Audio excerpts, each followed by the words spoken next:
Muy buenos días, queridos amigos, hermanos, familia de la fe que nos siguen por este medio. Les saludo a todos ustedes con la paz del Señor y con la satisfacción de estar un día más compartiendo estos pequeños mensajes que tratan de instruir, de ilustrar, de encaminarnos siempre en el conocimiento y en el cumplimiento de la voluntad de Dios.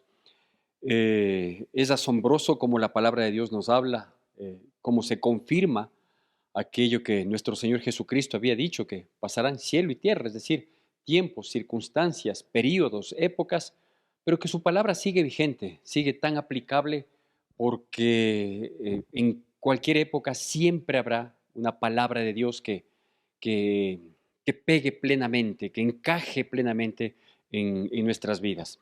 Y en esta ocasión ha nacido en mi corazón, quizás por lo que me corresponde mirar, observar un poco más detenidamente como pastor en el tiempo que ya llevo en esta hermosa misión que Dios me encargó. Puedo percibir el comportamiento de las personas, de su pueblo mismo, ¿no? Si bien me gusta mucho y a ustedes les consta a través de las charlas, de las prédicas que comparto, mirar cómo está el mundo, mirar toda la situación que se va desarrollando, cómo el cumplimiento de la palabra de Dios se va cumpliendo estrictamente, perdón, valga la redundancia, se va dando, se va manifestando estrictamente como está establecido en su palabra.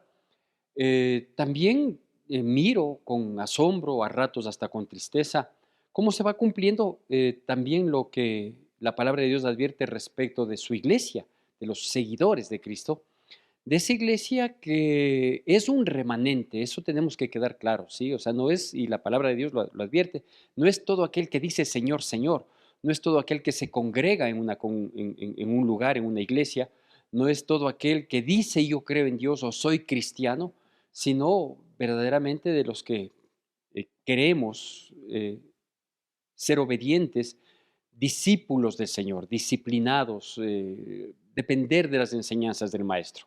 Así que en este sentido me he permitido tomar un texto, pero antes de leerle este texto, permítame darle un poquito el antecedente de este texto. Este texto corresponde al último profeta del Antiguo Testamento, cronológicamente hablando y también en su ubicación en el texto bíblico. Me refiero al profeta Malaquías. El profeta Malaquías, que significa el mensajero, el profeta Malaquías es un profeta que exhorta al pueblo de Dios, a los seguidores de Dios. Después se entiende que fue cuando se despertó el espíritu, el ánimo, el deseo de regresar a Jerusalén a reconstruir tanto el templo como la ciudad, ¿sí? Respaldados por los reyes impíos, digámoslo así, pero que Dios mismo usó para que respalden a aquellas personas en quienes había despertado este espíritu, este deseo de restaurar, de restablecer a Jerusalén con el significado que esto implica, ¿no? Desde el punto de vista espiritual. No solo era reconstruir una ciudad, reconstruir un templo como un atractivo turístico, sino en el sentido espiritual para el pueblo de Israel, ¿sí? Así que ahí fueron Zorobabel, Nehemías, Esdras, etcétera, etcétera. Y parece que Malaquías, después de esperar que la gente se inyecte de este espíritu y de retomar su relación con Dios, que se había venido a menos, se había venido a menos por el cautiverio, precisamente, ya las siguientes generaciones que fueron naciendo fuera de Jerusalén, y ya no pudiendo cumplir todos los mandamientos, principalmente aquellos sacrificios que se debían ofrecer en circunstancias y situaciones especiales, como por ejemplo las fiestas solemnes o celebraciones específicas en las que se ofrecía sacrificios a Dios, ¿no es cierto? El sacrificio a Dios, es decir, aquellos animales que se ofrecían y que tenían que reunir ciertas características, que sean sanos, saludables, o los primogénitos del ganado, etcétera, etcétera. Entonces, de toda esa instrucción legal que se les dio a ellos, tenía que ir acompañada no solo de lo que se ofrecía, sino de el corazón, la intención, la vida, la reverencia que iba acompañada en el estado de ánimo de quien lo ofrecía, tanto de los sacerdotes como intermediarios de estos sacrificios, como de la misma persona. Dicho de otro modo, una de las características de la carta de Malaquías o de la profecía de Malaquías es la exhortación a que todo lo que nosotros los cristianos hagamos en nuestra relación con Dios, en quizás lo que pudiéramos ofrecer a Dios, desde la parte económica, ¿sí? Desde la ofrenda que nosotros entregamos, hasta nuestro estilo de vida, en todos los ámbitos, que vaya de la mano de un verdadero compromiso, de una verdadera solemnidad interna, de una verdadera reverencia, de un verdadero deseo de agradarle a Dios. No que sea una apariencia, no que sea el cumplimiento de un acto que se puede volver religioso. Con este antecedente, permítame dar la lectura de unos pocos versículos. La carta de la profecía de Malaquías en realidad es corta, son apenas 4 capítulos, usted lo puede leer en cuestión de minutos. Sí le pido que si lo hace como toda la Biblia, por favor lo hagamos con el detenimiento, con la mística, si es que cabe el término, de saber que es palabra de Dios y que quiere hablar a nuestras vidas, ¿sí? Yo le voy a dar lectura apenas de unos pocos versículos en el capítulo 1, versículos del 6 al 9. La palabra de Dios dice así: El hijo honra al padre y el siervo a su señor. Sí, pues soy yo padre, ¿dónde está mi honra? Y si soy señor, ¿dónde está mi temor? Dice Jehová de los ejércitos a vosotros, oh sacerdotes, que menospreciáis mi nombre, y decís: ¿en qué hemos menospreciado tu nombre? En que ofrecéis sobre mi altar pan inmundo, y dijisteis: ¿en qué te hemos deshonrado? En que pensáis que la mesa de Jehová es despreciable. Y cuando ofrecéis el animal ciego para el sacrificio, no es malo. Asimismo, cuando ofrecéis el cojo o el enfermo, no es malo. Preséntalo pues a tu príncipe. ¿Acaso se agradará de ti o le serás acepto? Dice Jehová de los ejércitos. Ahora pues, orad por el favor de Dios para que tenga piedad de nosotros, pero ¿cómo podéis agradarle si hacéis estas cosas? Dice Jehová de los ejércitos.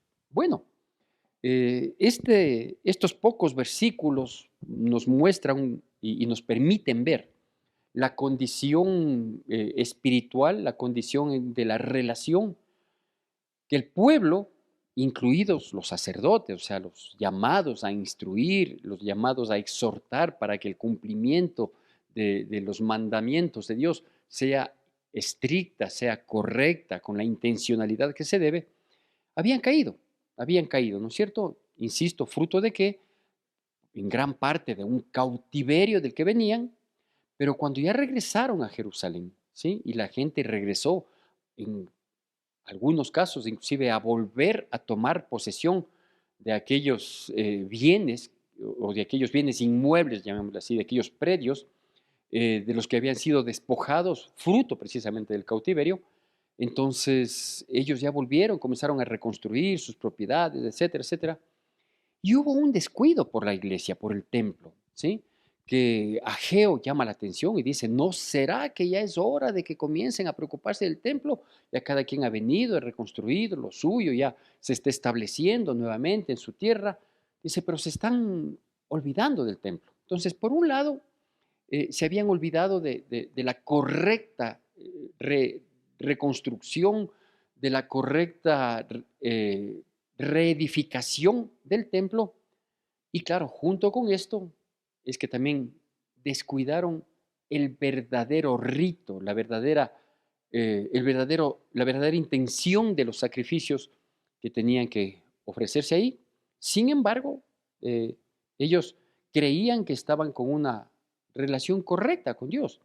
Ellos pensaban que sí, ellos iban a volver a invocar el nombre de Dios y que iban a recibir el favor de Dios y que Dios les iba a sostener, a sustentar, a proteger, a prosperar, a levantar, etcétera, etcétera, porque es el Dios de ellos y el Dios de ellos les había hecho promesas y esas promesas tenían que cumplirse. Así que ellos habían decidido esperar que eso se dé y claro, vieron el gran paso, ¿no? De que autoridades que no eran temerosas de Dios, como los reyes de los persas, Ciro, etcétera, etcétera, respaldaron este regreso masivo a Jerusalén para reconstruir. Entonces ellos dijeron, no, ya Dios está haciendo todo. ¿Sí? Ya Dios puso en el corazón de estos reyes que nos ayuden, que nos bendigan, que nos respalden, que nos apoyen. Ya, Dios va a hacer el resto. Y resulta que en una relación cada uno tiene que hacer su parte. Dios abrirá las posibilidades, Dios dará la bendición, Dios protegerá, Dios guiará, pero nosotros tenemos que hacer nuestra parte, ¿no es cierto? ¿Sí? Y una de las reprensiones que se ve aquí es que efectivamente estas personas a Jehová, Dios de Israel, Jehová de los ejércitos, le decían Señor y le decían Padre, ¿no?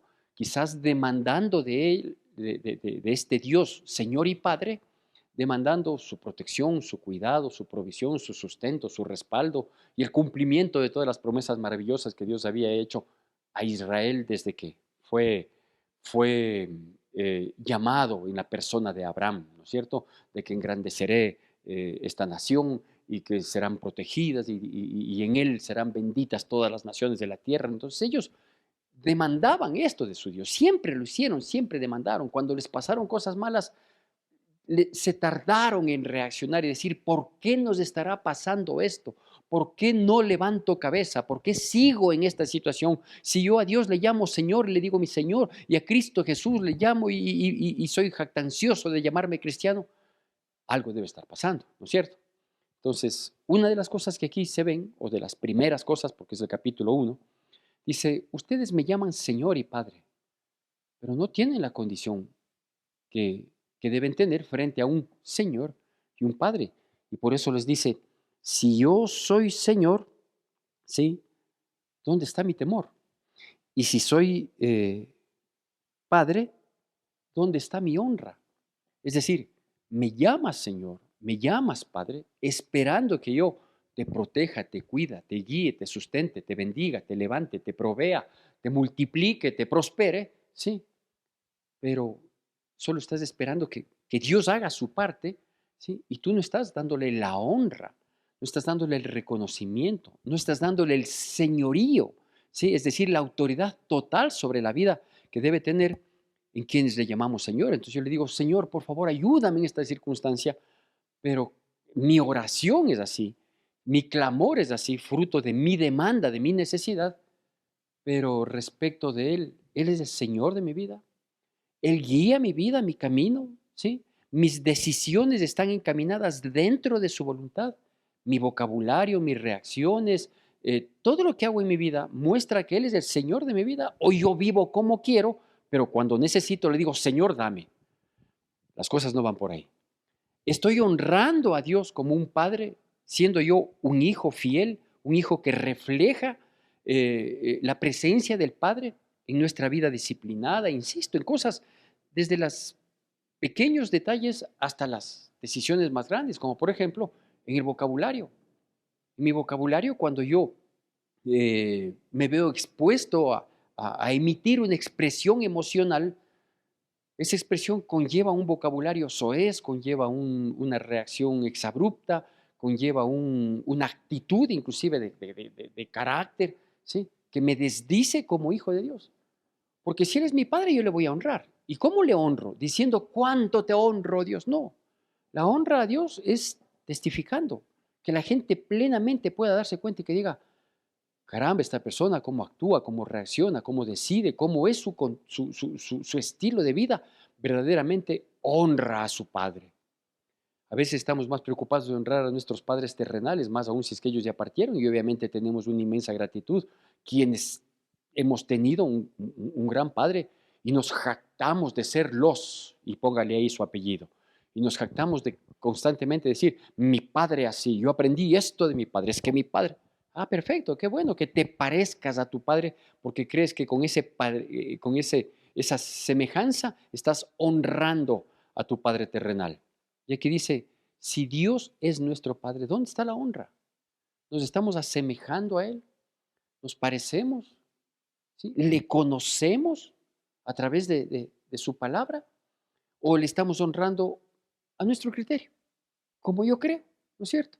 Entonces, ¿qué se hacía, por ejemplo, en la época del Antiguo Testamento? En la época del Antiguo Testamento, se ofrecían sacrificios animales, ¿no es cierto? Pero Dios había dado la instrucción de cómo tenían o qué características debían reunir esos animalitos cuando tenían que ser ofrecidos por las distintas circunstancias que se ofrecían. Se ofrecían por el pecado, por gratitud, en las fiestas solemnes, en fin, había un sinnúmero de situaciones que impulsaban a agradarle a Dios y a ofrecerle a Dios un sacrificio, pero ese sacrificio tenía que ser acepto a Dios. Es decir, que Dios lo acepte. ¿Por qué? Porque quien ponía las condiciones de cómo tenía que ser hecho el sacrificio y las características de lo que se iba a ofrecer, las puso Dios, ¿no es cierto? Porque si uno ofrece lo que uno cree, lo que uno piensa, lo que uno imagina, ¿sí? Y uno dice, no, ya hice, ya di, ya ofrecí. No, no se trata de ya hice, ya di, ya ofrecí, sino de hacerlo como a Dios le agrada. Entonces, ¿qué es lo que había pasado?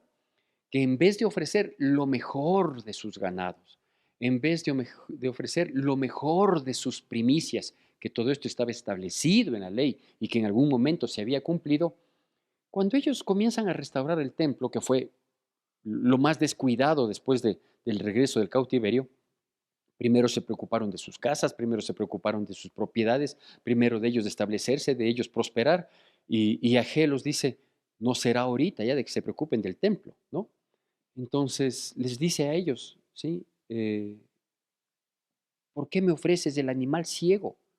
¿Por qué me ofreces el pan inmundo? El que salió dañado. De los frutos, lo peorcito, no lo mejorcito, que era lo que había que ofrecer. Entonces dice, ¿y dices que soy tu Señor? ¿Y dices que soy tu Padre? ¿Y esperas posiblemente que como Señor te cuide, te proteja, te sustente y como Padre también te mantenga, te bendiga en todos los aspectos? Cuando tú me ofreces lo despreciable, el animalito, el cojo, el que ya no va, el que está próximo a morir, ese le ofrece. El ciego, el que no puede desarrollarse, ese se le ofrece. El pan inmundo, el guardado, el que está mohoso, o de los primeros frutos, lo peorcito, o espero que los primeros frutos, los buenos, los contundentes, esos me los sirvo. Y a los últimos, ya lo que va quedando, eso le ofrezco a Dios. Eso estaba pasando literalmente, porque ese era el rito que se hacía en el Antiguo Testamento. Y eso le estaban ofreciendo.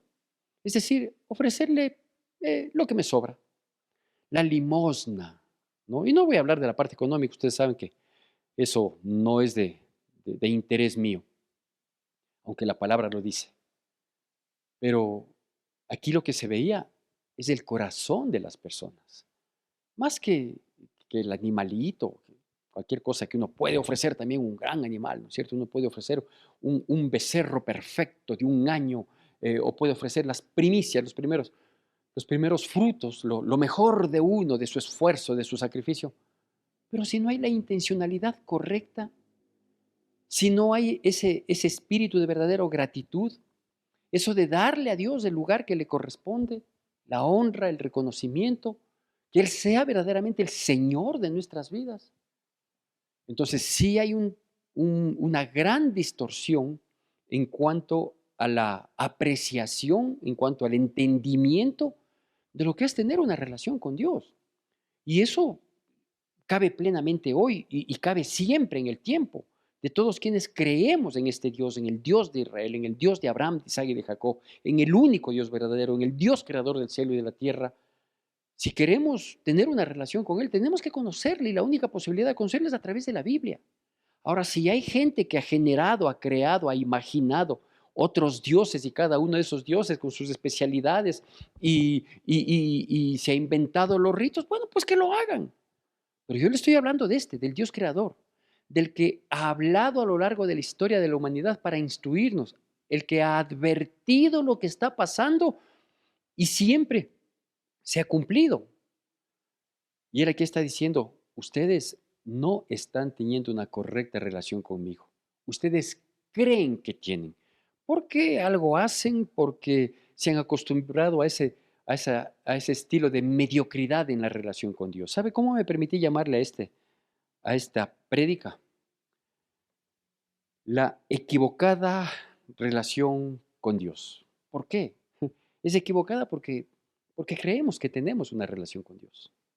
Creemos que tenemos, ¿sí?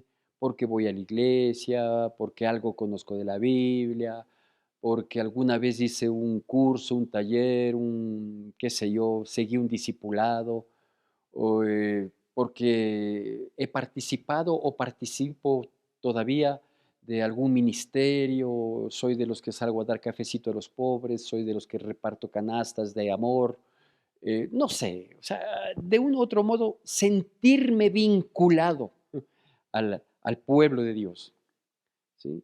Y, y en realidad hay una verdadera relación. Damos lo mejor de nosotros a Dios, y me refiero al corazón, a las actitudes, ¿sí? Cuando honro a otras personas, ¿sí? Por mi condición de hijo de Dios, soy un verdadero hijo de Dios. ¿Es Jesucristo el Señor de mi vida? Se ve en mis decisiones, en mis actitudes, en mis reacciones, en mis pensamientos. Y claro, no termina ahí, porque obviamente eso es el capítulo 1 de Malaquías, ¿no? Luego hace otro tipo de exhortaciones de distinta índole, les reprende. El modo literario de Malaquías es bastante interesante y es bastante ilustrador, porque el profeta Malaquías mete en su profecía de manera hasta cierto punto un poquito irónica las preguntas que supuestamente salen como respuesta del pueblo, ¿sí? Dice, no me honras, ¿y en qué te hemos deshonrado? ¿Sí? No me tienes como un señor, ¿y en qué te hemos despreciado? Entonces, ese tipo de profecía, digo, en las que el profeta Malaquías mete la supuesta respuesta del pueblo ante el requerimiento, ante la demanda, ante la exhortación que Dios hace a su pueblo, ilustra mucho más claro, para que no quede duda, para que no quede duda. Ay, tú eres el Señor de mi vida. Sí. ¿Por qué me dices Señor si haces lo que te place con tu vida, con tu cuerpo, con tu tiempo, con tus decisiones? Vives en adulterio, en fornicación, actúas con ira, ofendes, lastimas, hieres, eres egoísta, eres egocéntrico, ¿sí? Dedicas el mejor tiempo y esfuerzo a cosas vanas y dices que soy el Señor de tu vida. Por favor, por favor. ¿Qué tiempo le dedicas a la palabra? ¿Qué tiempo le dedicas a la oración? ¿Y qué tiempo le dedicas a las redes sociales? Y dices que soy el Señor de tu vida. El Señor de tu vida posiblemente sea tu celular, posiblemente sea tu computadora, sea tu tablet. A lo mejor ese es el que decide, hace, porque es el que más te demanda y más le cumples. ¿Quién es el Padre? El Padre no es alguien que instruye y espera el cumplimiento de la instrucción, el que da los mandamientos que conducen a un bienestar, a una formación del carácter inclusive. Le honramos a Dios como Padre. Estamos dejando que Dios moldee nuestras vidas como Él quiere moldearnos. No, como yo digo, no, ya con esto. Antes hacía esto, ahora ya no hago, ya he cambiado un mundo, ya por poco y estamos esperando un diploma de reconocimiento. Y digo, no queda ahí, ¿no? Porque el versículo 9, que es el último que yo le leí, obviamente, y le invito a que lea todo el capítulo de Malaquías, o los capítulos de Malaquías. El versículo 9 dice, ruega, ora por el favor de Dios, que tenga piedad de nosotros, que como pueblo suyo, como hijos suyos que somos, que asistimos a una iglesia, que nos decimos cristianos, que tratamos de vivir para agradarle a Él, ora y pídele que tenga piedad de nosotros, para que no seamos arrastrados por lo que el mundo viene haciendo, para que no seamos arrastrados y no eh, corramos la misma suerte que el resto. Porque ahí es cuando el Evangelio se desmerece, cuando supuestamente quienes asistimos a una iglesia vamos con la expectativa de que tenemos un Dios que nos guarda, que nos protege, que nos ayuda, que nos bendice, que nos escucha, que nos levanta, que nos da aliento, ¿sí? Y el final es el mismo que aquellos que no creen, ni piensan, ni asisten los domingos a una iglesia. El final es el mismo, el resultado es el mismo. Entonces, obviamente, digo ahí, el Evangelio es vituperado porque dicen, ¿de qué sirve ir a la iglesia? ¿De qué sirve decirse cristiano? ¿De qué sirve mencionarle a Diosito? ¿De qué sirve? Si a la postre el resultado es exactamente el mismo. Pero si queremos que el resultado sea diferente, entonces nuestras vidas tienen que ser diferentes. Si nosotros a veces juzgamos no con el ánimo de ofender, de herir, ni de lastimar a nadie, pero a veces juzgamos a otras creencias porque obviamente están equivocados a la luz de la verdad de la palabra, ¿sí? Y decimos, ¿cómo es posible que la gente se vuelque, por ejemplo, a estos grandes manifestaciones de religiosidad, andando por las calles cargados una cruz, haciendo tal cosa? Ahora acabamos de pasar hace pocos días toda esta información que acaparó el mundo de Occidente al menos, en cuanto a la elección de un nuevo líder espiritual de la religión tradicional. Y vemos todo ese misticismo y vemos todas las mentiras que nos dicen, ¿no? De que son ciento y pico de personas que se conectan con el Espíritu Santo para que sea el que les guíe, ¿sí? Y botan humo negro cuando no se ponen de acuerdo. Entonces mi primera pregunta era ahí, eh, ¿cómo es que Dios, siendo Dios poderoso, y si es Él el que decide quién es el líder de esa religión, porque no es mi líder, ¿no es cierto? Mi líder es Cristo Jesús y mi autoridad es la palabra, ¿sí? ¿Cómo es que si efectivamente es Dios el que decide, ¿sí? No les pone de acuerdo? Por favor, ¿sí? Entre muchas otras cosas. Pero nosotros los que nos decimos cristianos, evangélicos, podemos estar cayendo en lo mismo, ¿no? En la misma religiosidad, teniendo una equivocada relación con Dios y esperando, obviamente, los favores de Él como Señor y como Padre, su cuidado, su protección. Pero a lo mejor tenemos una equivocada relación con Dios. Y digo, queda ahí pendiente, porque obviamente hay más texto que examinar, pero en el versículo 9 dice, ora para que Dios tenga piedad de nosotros. Pero ¿cómo puedes hacer esto? ¿Cómo puedes clamar, pedir, rogar y esperar que haya una situación si sigues haciendo las cosas de manera equivocada? Versículo 9 dice, ¿cómo podéis agradarle si hacéis todas estas cosas? ¿Sí? Entonces, no basta con orar, no basta con pedir. Sí, hay que hacerlo, claro, por supuesto.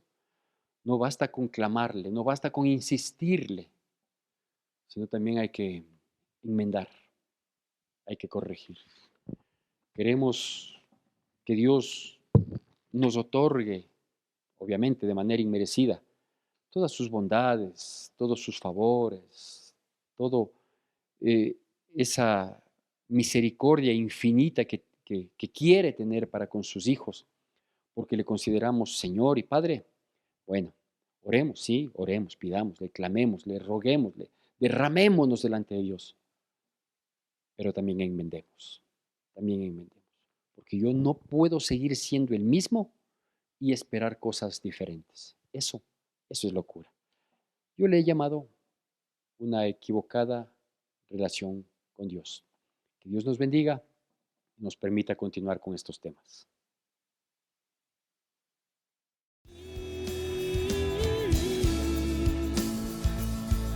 Gracias quiero darte, Señor, tu amor.